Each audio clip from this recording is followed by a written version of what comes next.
கலிஃபோர்னியாவில் உள்ள ஸ்டான்ஃபோர்டு பல்கலைக்கழகத்தினுடைய பேராசிரியர் வால்டர் மிஷேல் அவங்க நடத்தின ஒரு புகழ்பெற்ற ஆய்வினுடைய முடிவு இதுதாங்க.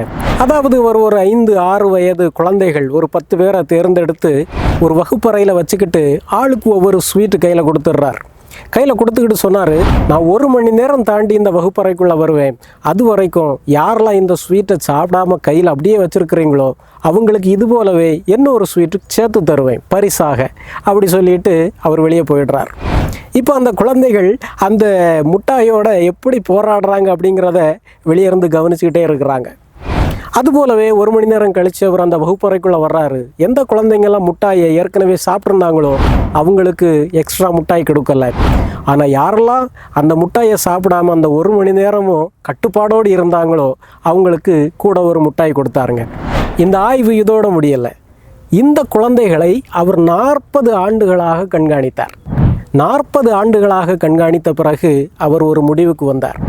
எந்த குழந்தைகளெல்லாம் கட்டுப்பாடு இல்லாமல் முட்டாய் கிடைத்தவுடனே அதை சாப்பிட்டு முடித்தார்களோ அவர்கள் வாழ்க்கையிலே வெற்றி பெறவில்லைங்க. ஒரு சராசரியான மனிதர்களாக சராசரியான வேலையில் தான் அவங்க இருந்தாங்க.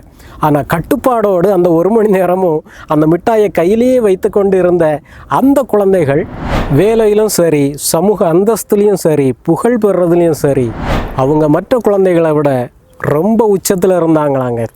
இதுதான் ஒரு மனக்கட்டுப்பாடினுடைய ரிசல்ட். இதை நம்முடைய குழந்தைகளுக்கு நாம் கற்றுக் கொடுக்கணும். ப்ரொஃபஸர் வால்டர் மிஷேல் அவருடைய ஆய்வில் பயன்படுத்தினது போல் நீங்களும் உங்களுடைய குழந்தைகள்கிட்ட இந்த டெக்னிக்கை பயன்படுத்தலாங்க. கொஞ்சம் உன்னுடைய ஆசையை தள்ளி போட்டியேன்னா, உன்னுடைய அவசரத்தை தள்ளி போட்டியேன்னா நான் உனக்கு எக்ஸ்ட்ராவாக தருவேன் அப்படி சொல்லி உங்கள் குழந்தைகளை உற்சாகப்படுத்துங்க.